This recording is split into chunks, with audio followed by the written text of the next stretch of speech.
Okay, so Tara, I'm so happy you came by the show, right?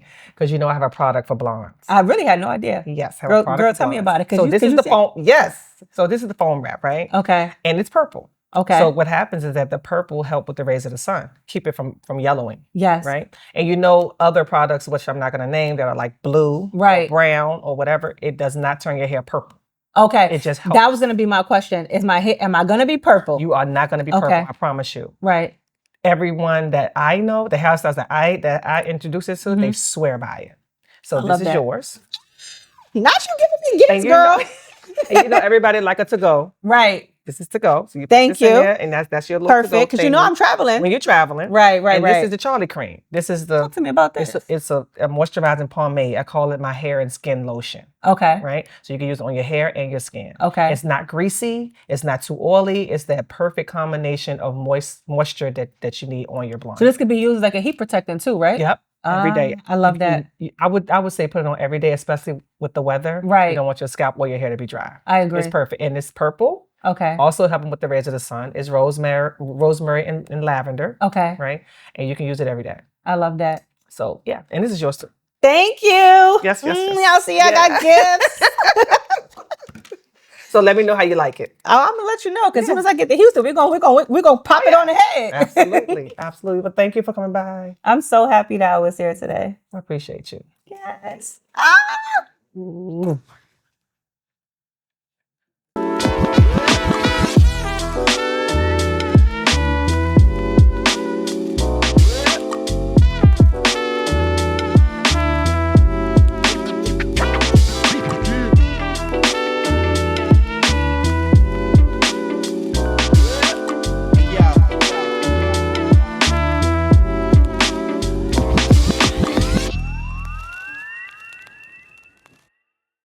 Good morning this morning. This is Shit Ain't the Same, and I am Rochelle Hunter Mosley. I am here with the Tarah Davis, the influencer that we love to see.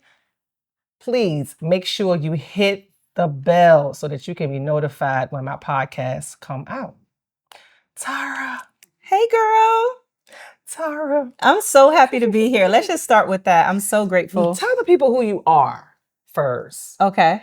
Because I don't want to get it messed up. I know that you are an influencer, but you're so much more. I am, and thank you for that. So I am Tarah Davis, also known as The Tarah Show. I'm from Harlem, New York, born and raised, okay? And growing up, I was taught to do everything great, go to school, get good grades, and get a good job. I ended up working for the city of New York for 10 years. I got both my bachelor and my master's degree at John Jay College. I graduated magna cum laude. I did all the things, okay? Wow. Education has always been my thing. And what started to happen is when I was in my mid-20s, I won't call it a midlife crisis, but I was having a 20-something-year-old crisis. And really what was happening is I felt like once I had went to school, life was going to change. I was going to have the 6-figure paying job. I was going to be happier. But instead, I had student loan debt and I was unfulfilled. And I was having a hard time. And I've always been great at talking. I used to get in trouble on my report cards. My teachers would always say, she does her work, but she can't shut up. And so... That's a thing.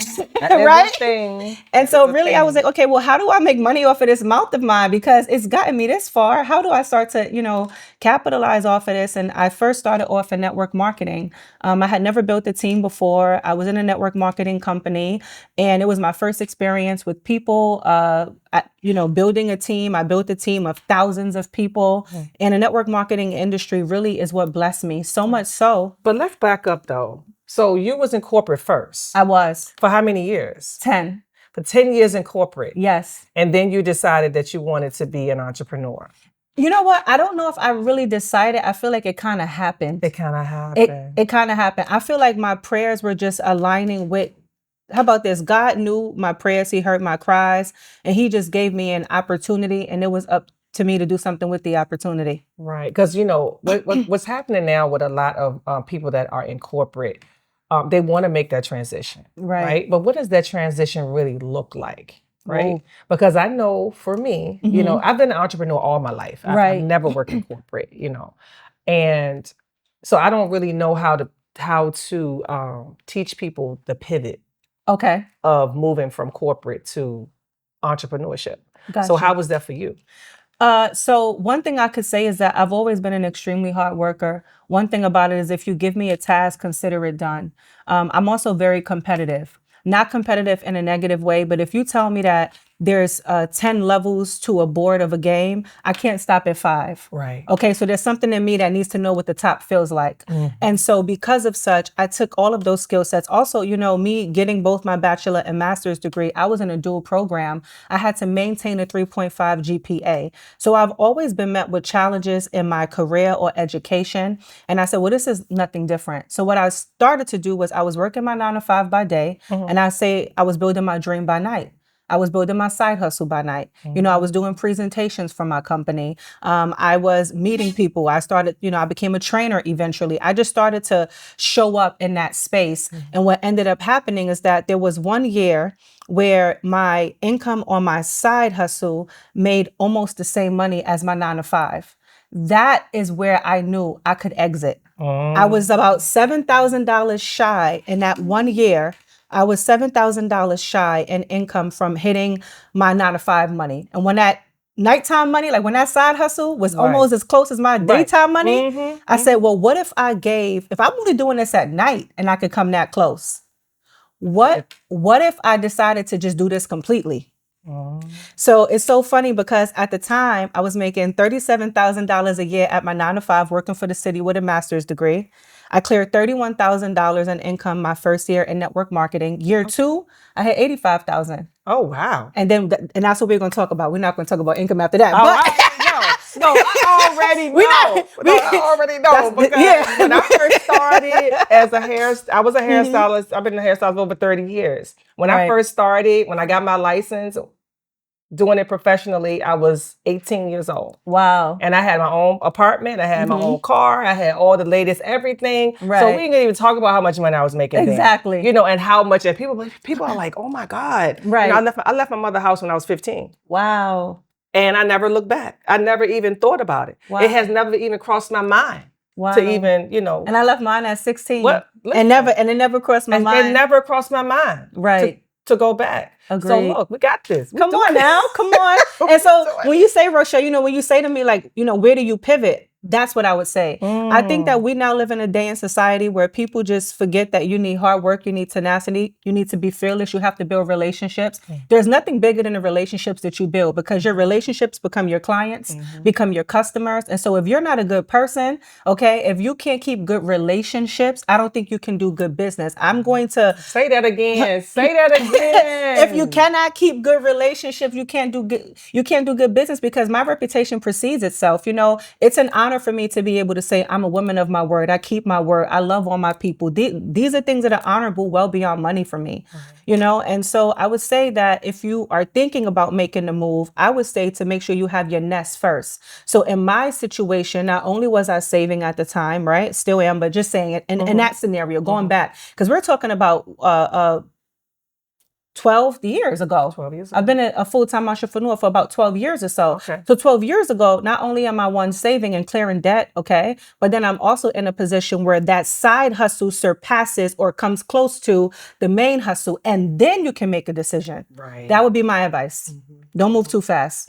Okay. Because I know that a lot of people out here just looking for things to be done overnight. Right. And it doesn't happen like that. I wish. It's like by the time we see what these people are working on, they already been working on it 10 years. They've already been working on it 20 years. Right. You just so happen to see it 20 years later. So it looks like it's overnight, but it's not overnight. Also, I want to say something. When I first got started in network marketing, Instagram had just come out. It was 2012. So my, how can I say this? Visibility to me is easier now in 2025 online than it was to me in 2012. Right. So I feel like if I did it in 2012, where the visibility online was not as great as it is today, in my opinion, imagine what you could do today. It wasn't that good. I can even look how pixelated our pictures and stuff look. Just HDR back then. It was looking so pixelated. I go back to, that time when Instagram first came out, because I had Instagram when it first came out as well. Right. And I started a podcast when people wasn't even podcasting, right? And this is what I'm going to tell the viewers right now. Don't stop. Had I kept going when people wasn't doing, because it wasn't the popular thing to do, I'm just talking. Had I kept going, I would be, who knows, right? Who knows where I'd be right now. Right. But I stopped because other people wasn't doing it. That's why I stopped. And let me tell you something. It's so funny you say that, because in retrospect, when I look at my life and my career, I was the person who, you know, people made a mockery of, because when I started in network marketing, you know, people really didn't believe in it. So I pioneered a way for, I would say, myself and people in like the Harlem and New York City area. No, I'm not the only person that did it, but I will say that my team at the time was shaken, and people knew who we were. Right. Okay. And they knew who Tarah was. And I did something where I even lost friends starting in my business. You know, I had people cut me off. I had people call me scammers and all types of stuff. I've never done anything illegitimate in my entire life. But unfortunately, when people don't understand something, they label it as something that, you know, like, this is not great. And I just have to say that I'm grateful that by the grace of God, you know, I've been able to pivot from network marketing. I then launched my own gratitude journal. You know, from there, I ended up, you know, leading into the content creation and influencer space. And so I would say that in every stage of my business, because I would say I'm on like my fourth life. And in every stage of my business and anything that I have transitioned into, God has always been at the center, and I've always done good business. So I feel like when you have those two things, everything else will come. And that's what I tell my kids all the time, you know, and especially my son. My son is 29 now, and he's a sound engineer. Wow. Right. And I tell him, I said, Chance, no matter what, just do good business with people. Right. And don't let anybody do bad business with you. That's correct. You know, you don't play with other people's money, and don't let nobody play with your money. It's your livelihood. Amen. It's your livelihood. And I have to constantly tell him that. And I said, it's okay to say no. Right. And it's okay to say, you know what, bro, this is not for me. That's correct. Okay. But what he has realized as an entrepreneur, because he was only an entrepreneur, he never had any other jobs. And I say, you know what, Chance, it's been 10 years that you've been doing your thing. I'm not telling you to stop doing it. I'm just telling you that you need to find other avenues to make your ends meet. Correct. Correct. And whatever those avenues are, while you still working on the dream. Right. But you need some money to fund the dream. That's a fact. And to y'all kids, it's not your mama responsibility to fund your dream. That's true. She should not be using your 401k to invest in you. She should not, because her emergency money is her emergency money. It's not for your emergency. Right. And your emergency is something that you created. It's not my emergency. Right. So I have to, I tell my kids that all the time. And I hope that these parents that are listening hear me.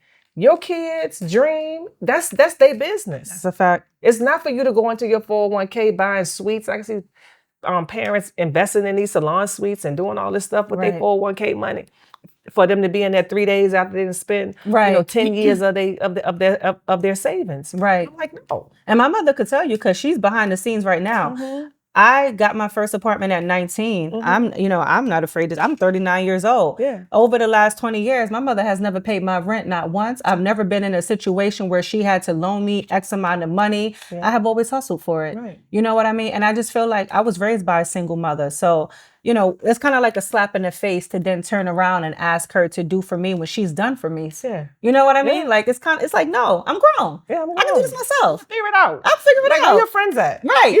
But I also know that, by the same token, I also know that she would have my back if I need it. But 100%. But I would never want to abuse that relationship or take advantage of the access, because life can turn around for anybody at any moment, and you really don't know when you will need. And then, if you always are using your resources, then when is the actual emergency? It can't always be an emergency, right? No. So if you're always going to somebody and needing that resource, well, eventually you run dry. So what was the experience like leaving New York and moving to LA? Girl! Ooh, child. Wow, let me tell you something about LA. It's so funny. One of my friends said to me, she said, she was visiting LA this past weekend, and she said, she texted me, she said, how did you do it? And I said, what do you mean? She said, how did you live in LA? I said, I don't know. She said, no New Yorker should live in LA. Listen, we gonna call a spade, okay? Let me tell you something. So moving to LA, that was an experience within itself. Okay. It was an experience. When I got to LA, I can be nothing but myself, and I can be nothing but transparent. Rochelle, I've never been depressed in my entire life. I don't even like the word. I don't use the word because it's not associated with me. Right. But there was some deep sadness that overcame me when I got to LA, and I don't know why I couldn't shake it. LA felt like almost like a cage. I don't know. LA. I think LA is a nice place to visit. Okay. I think that LA was just not for me. It kind of felt like it suppressed a little bit, like who I am. I'm not used to so much homelessness. That was a lot to deal with. LA was just a different animal. And when I got to LA, the first 3 months in LA was very rough. And I realized that I am the only person that can control my narrative. And I was like, well, now that you're here, you got to do what you've been doing. You got to make the best of it. And so I went there, not so sure about it, kind of shaky on it. And then I ended up doing exceptionally well, ended up creating opportunities for myself, ended up networking. So initially my start in LA was hard. And once I got through the hurdle of, it's some type of feeling that comes, I really can't explain it. I don't know what it is, but there's just something that feels dark there. No, I understand. I understand exactly where you're coming from, because I left Richmond. I'm from Richmond, Virginia originally. Okay. And I left when I was 20. Okay. And when I got to New York, I had never been here before. You know, I came on a modeling job, and I decided, I said, okay, when I get my first big job, Right. I would move. Okay. So I got my first big job on a Heavy D video. Okay, girl. Heavy D video, and then I did Dark and Lovely. And that was one of the things that when it was on my checklist to really do Dark and Lovely. Right. So I'm here, and I'm just trying to navigate, you know, understanding the people. You know, I'm from the South. Good morning. Right. Good morning. And everybody here's like, morning. And they don't even see you. At me, you know, like, why you? Right. So I met some girls. I was like, you got to stop saying that. You know, I got to stop saying good morning. I got to stop. Right. You know, being myself. Yes. And so it was really hard for me to, you know, really, you know, fit in. With this whole New York thing. Right. I get that. You know, so I understand when you're saying you're feeling like you're in a dark place. You're in a dark place. You know, you was just trying to navigate things, because I was trying to navigate. I didn't know that I was in the belly of the beast. I was on the 28th and 5th. Okay. So I didn't know that I was in the belly of the beast. Right. So when I used to come home at night, because I was, you know, doing my modeling jobs all day by the time I get home or whatever.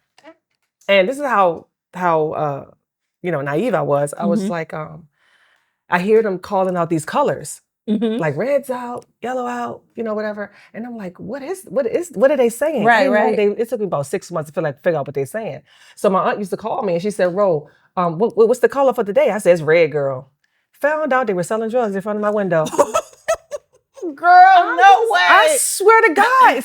So that was the color of the vow that it was in for the night. I had no idea. Child. But they never bothered me, and I never bothered them. Right. And we were fine. I never had a bad experience where I felt unsafe. Right. I just didn't. Right. So that just wasn't my experience. Mine was just really trying to figure out where I fit in New York. Right. How am I going to make my money? Because I was a hairstylist before I came here. Right. So I was just just trying to navigate. So I understand. I totally understand what you mean. Like being there and you were by yourself. But you know what? Let me tell you something. I realized when I moved to Texas, because now I'm in Houston. Okay. Really, the issue was never that I was by myself, because I'm having a time of my life in Houston. Okay. And so same thing, by myself in Houston, right? My family is not around. Okay. You know, no friends. I mean, of course I've met people. And then also my friends and family love me so much. Every month it seems like somebody's coming down. Yeah. But it really has nothing to do with not knowing people. It's just the way that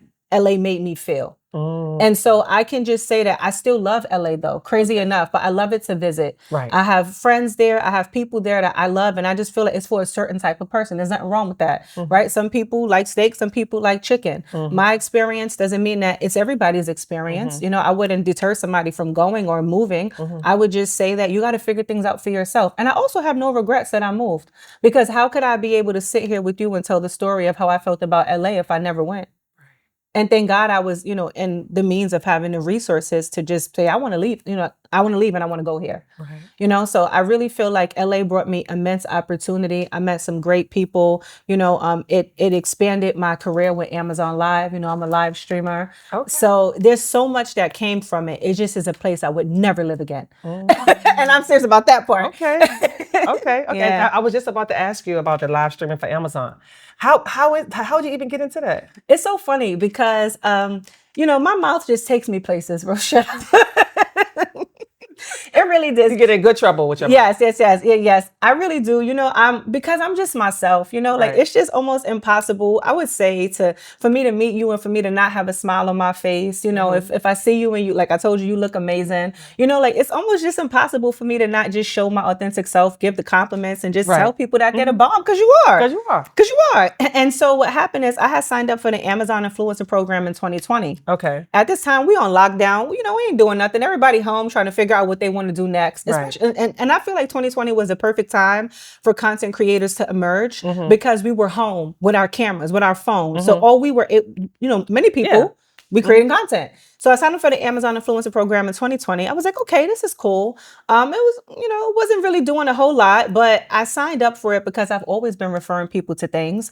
And my cousin said, you know, I bought so many things from Amazon because of you. You need to become an Amazon influencer because, and she was right, because I wasn't making no money from it. Right. I was just in the kindness of my heart. I see something I like, I post about it. People are buying it. Right. And I'm like, can you imagine how much money I didn't make? So my cousin is really the person that put the battery in my back. At the time, for me, network marketing is slowing down, which was my primary source of income, but I'm still in it. I'm still doing it, but it's not the same way it was. Right. So I said, I guess it's time to pivot again. Okay. I become an Amazon influencer. It's kind of going slow. First thing I did when I became an influencer was I organized my storefront. Back then in 2020, I didn't see a lot of people doing that. It was hard for me to shop other influencers' storefronts because they seemed kind of cluttered and messy. Okay. So the first thing I did was I said, I got to get some organization here. Started organizing things, and then organizing things on your site. Like on my storefront. So like making idea lists, like if there was home, you know, like kitchen, bathroom, you know, if it was like fashion, I was just making sure I kept things like very tight knit and organized. Okay. I started to share links and things of sort, and it was doing okay, but I didn't have my break with Amazon where things really went to the next level until 2022.